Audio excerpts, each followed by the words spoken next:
Internet land, welcome to another vehicle I've purchased, and this one I'm actually very excited about. This one is a 2000 Chevy Tracker, four-wheel drive, 2-liter with the manual. Interior's nice and clean on this girl here. I got this thing off the, look at that steering wheel, I may need to do a little alignment. Got this thing off Copart, was running and driving, and I'd be very keen to hop in it right now and go show you that. However, now, upon getting the vehicle, it's pretty obvious it has front end damage. It has these, I want to say, Blue Ox toe plate bar in here. But when it was in the crash, it pushed this back, which in turn bent some things down here. I'm really not too worried about this being bent. I may get a strap in a tree, and much more gingerly than some other videos, try and persuade this out a little bit. But of course, because of that, this tire sits back in the wheel well a little closer than it probably should have done. But we'll fix that. However, we got it started up initially and only has 130,000 miles on it. Battery was great in it, but it had this terrible vibration when I drove it. And it was, let's see if you can see it. Oh, heck. Why is it so hard to see from your view? There we go. The transfer case rear output there, you can see the drive shaft has come out of it. So this made me think, because it has the little lift kit, it probably got lifted up by a forklift and pulled it out and this jabbed back in. However, under the hood, there's some evidence of some foul play. So I initially thought the radiator could have been pushed back in the crash, but these are mounted off these two posts right here and they seem pretty secure. And then I went to look over here and I see that the fan and the radiator are touching. And then I look down here and that body mount isn't where it's supposed to be. So in the crash, the motor got dislodged from that mount, moved everything forward, that popped out the drive shaft out of the transfer case, and everything's a bit twisted up. I don't think this is the end of the world. We're gonna do a couple things this morning here. We're gonna try and, number one, we're gonna clearance this front bumper. We're probably just gonna take this front bumper off so I can drive, and also take off this mud flap so I can turn. And then as far as this contraption is concerned, get everything straightened back out, I'm gonna use my Pro Eagle, pick up the motor by the pan, and then a ratchet strap and hopefully crank this sucker back, because it's like this right now. It needs to go this way. Obviously, this is the extreme, but it needs to go back this way. We'll crank this back to where it needs to be. It will, of course, pull the rear drive shaft first, see if we can slip that back in, see how torn up that is. And then it'll at least be moving around, not destroying radiators and not destroying transfer case outputs. Thankfully, I do have more parts. So, some things are very obviously damaged, but we'll get into that. But in the meantime, let's see between a Pro Eagle and a ratchet strap and a Sawzall if we can at least get this little turd moving. But I am very excited. Now, the reason I like this thing so much, number one, it's the soft top too, which I love. They're just not as common as I thought they'd be. I guess my mind's stuck in 2015 when these were cheap and cheerful and 500 bucks, but they aren't anymore. I found two for sale in the western part of this country, and both were over 8 grand. And whilst I did pay more than I wanted to, I feel like this thing should have cost 500 bucks. It is still a very cool little vehicle that I have no intention of selling. Has a little lift, as I said, a little 2-inch spacer lift that were popular on these guys. Some meaty all-terrain tires. I've never heard of this brand, but whatever. It's cute, it's cheerful. I want to go play with it off-road, but in the meantime, we got to get some drivetrain parts straightened back out. But in the meantime, whilst it did have a couple things bent, it did get itself here. Granted in front wheel drive, because the rear drive shaft is just sitting there because the splines aren't engaging, so it's just sitting there and the transfer case is spinning around. So we're gonna give it a little TLC right here, and then hopefully I can move it to my backyard where I have more tools, more space, and that's where I want to work. So let's see if we can fix it. Step uno, we must go to our parts chest, our tool chest, I guess, and retrieve El Sawzall, which is hiding back here in the Audi for reasons we won't talk about. That'll probably cut through plastic. Everyone needs one of these in life. You cut through trees, you cut down anything with this. You cut through bolts, cut through cars. This is the most amazing thing DeWalt makes in my mind.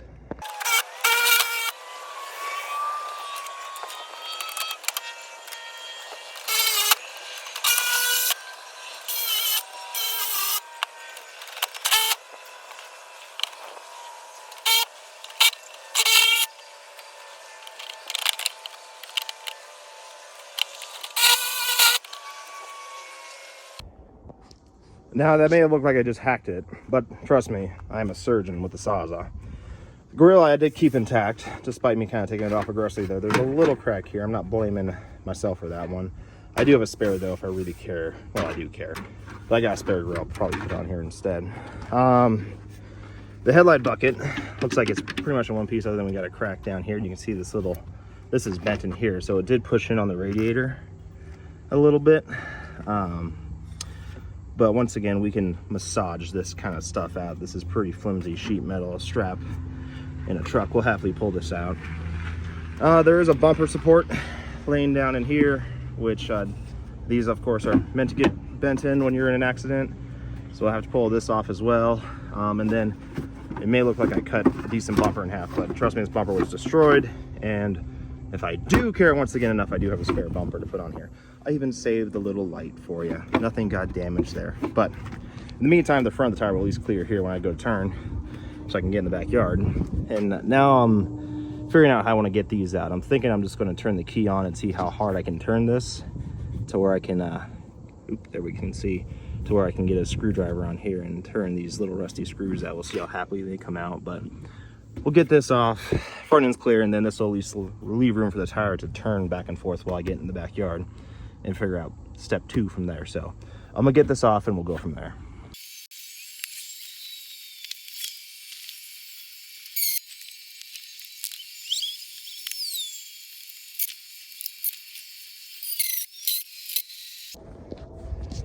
All right, don't judge me for this, but I did nick a little corner down here. I will come back and make this prettier, don't you worry, because I want to fit even bigger tires to it. I did remove the inner wheel well, which got me a little bit of real estate, but we are hitting now the pinch wheel of the body. So this is going to be as tight as we can turn in the meantime, just to get it around back, which will probably be fine. So I kind of conceive this as the easy part. Now we're going to try and get the motor situation figured back out. And I forgot to mention too, the steering rack is not at the correct orientation anymore. It seems like this should be face more down. I'm gonna need to look at this and see. Something's not right though. Something's binding, something's moved, but we'll take it apart and see what the problem is. In the meantime, that's where we're at. You know, these jacks, these Pro Eagles are a little stupid sometimes. I bought one when they first came out, but what else can you pull through 6 inches of snow? I mean, come on, it's amazing.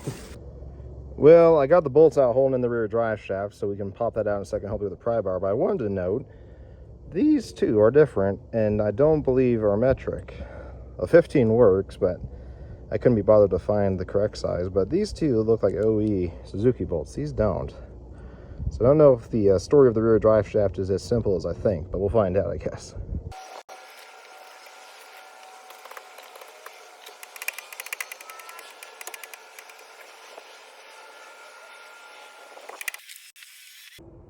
Well, we got somewhere, and I know we did because the fan now spins without hitting the radiator. Once again, this is just temporary until I can get my crane on this and pick it up and put a new motor mount in. But the way we did this is the ratchet strap going to the steel wheel, assisted by the Pro Eagle on the transmission supporting the weight. So at least it should move around now, not make god-awful noises, and turn a bit. And that's all we were shooting for, to get it, oop, broke the ratchet strap, into the backyard.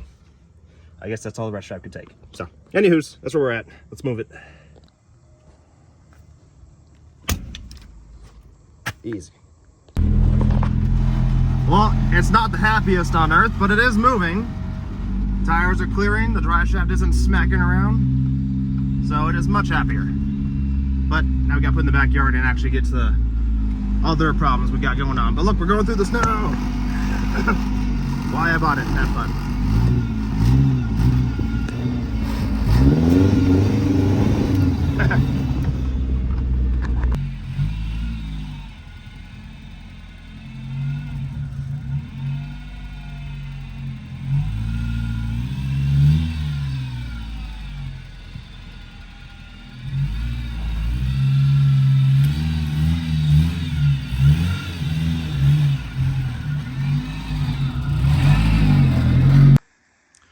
All right, well, we got in the backyard.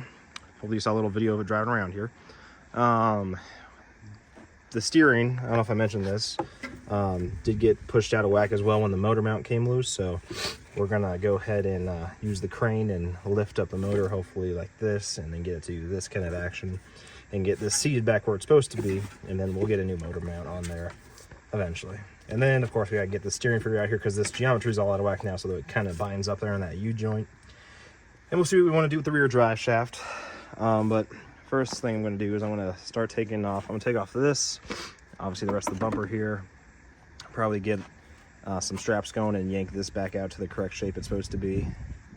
Just kind of get this better than it is. Not great, but better than it is. I don't need this to be a daily driver. I just want to use it for fun and farting around. So we'll do some Saza and wada and bada bing, bada straightened out probably. So that's where we're going from here.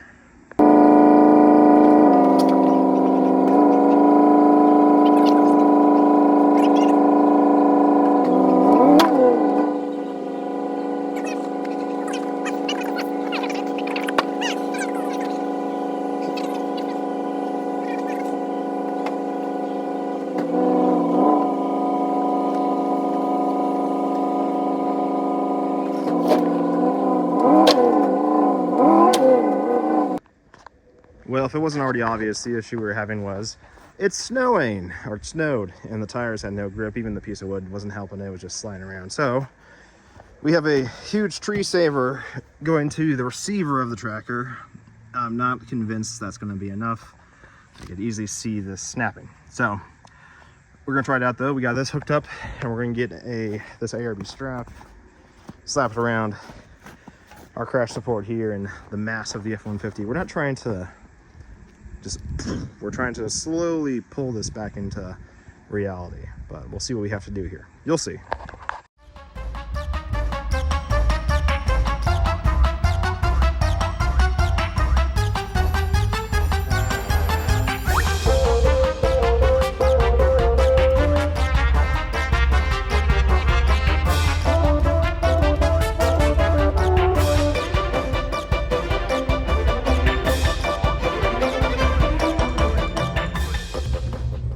It may look like a disaster, but this was completely intentional. I didn't have access to these bolts or anything back here, and now we're kind of freeing this up. It's not great that it tore through here, but I'm gonna be putting a winch on here at some point anyway, so it's fine really.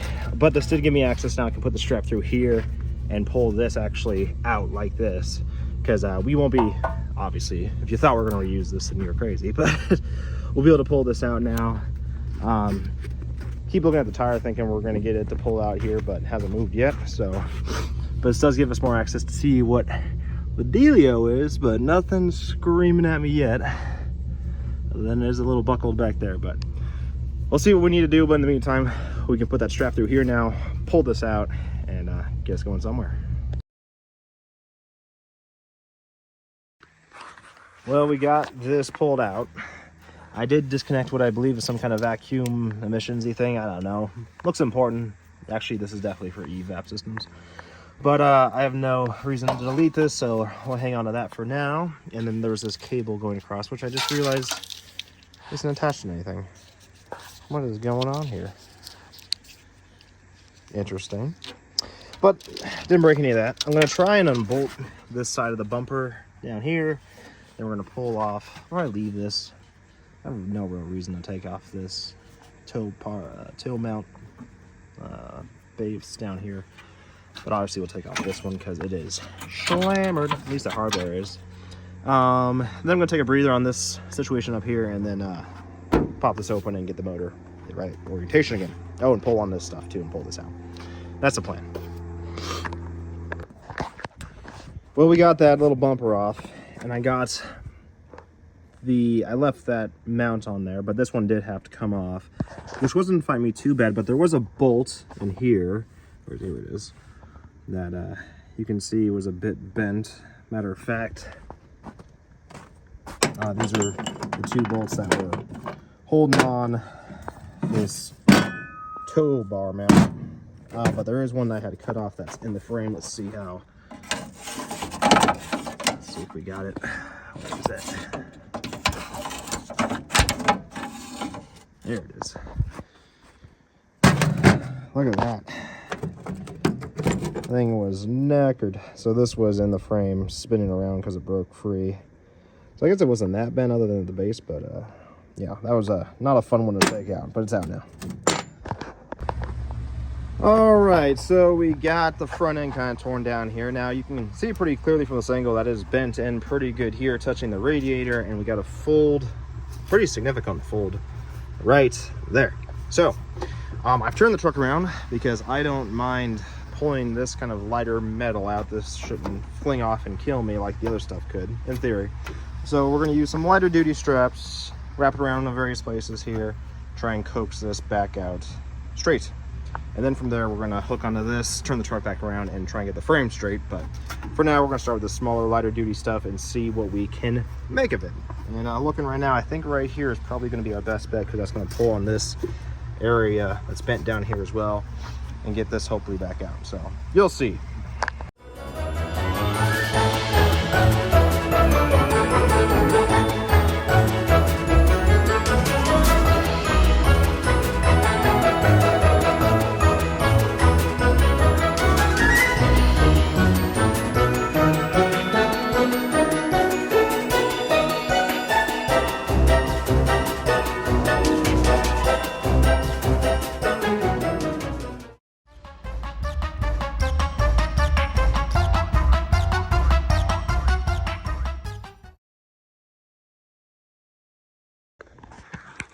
Well, we did a pull in here, we did a pull in here, and if I didn't already say this enough, it's never going to be perfect. I did break the little safety chain mount out of the hitch. This was that first bang that made it pull forward. And then this, if you can't tell, is pulling up because it's breaking off the frame because it's a little rusty in there. So before that completely falls off, we're going to stop right there. And from here, we'll probably just have to do some trimming. As I said, I have bigger tires we want to fit on here. But before you go saying, oh my goodness, this is never going to be acceptable, cometh over here, would you just notice, oh, here's another tracker that's frame isn't buckled right in there. So not a job for me, but for somebody that I could pay. We'll probably cut off a bit of this and use a bit of that, and bada bing, bada boom. This one also has a 2-liter in it. This one's an auto.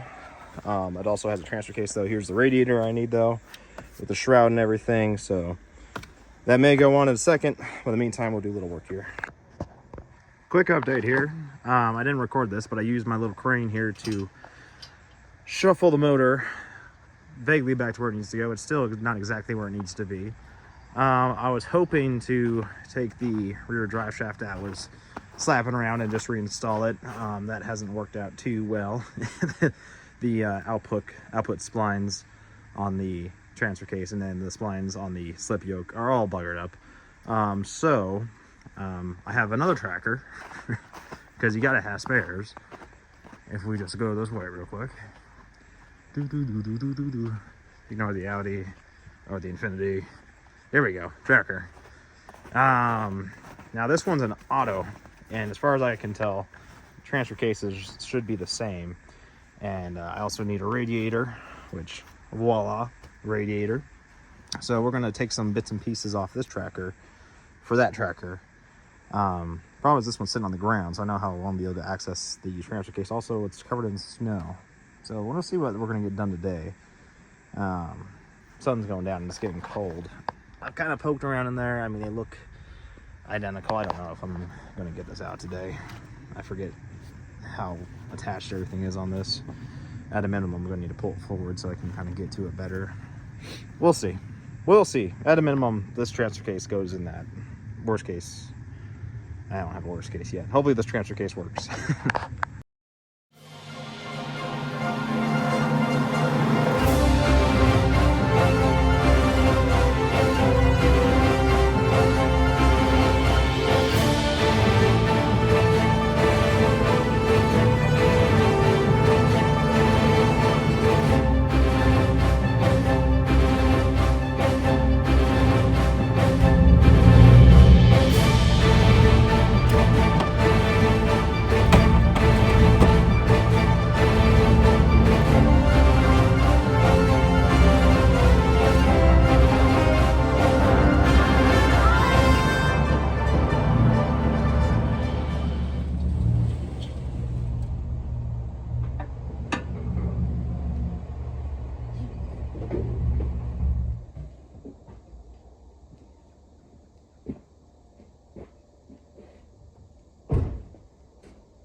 And there we have the spare tracker on about as dry ground as we're going to get it on for now. So we're going to get this lifted up and work on getting the transfer case pulled.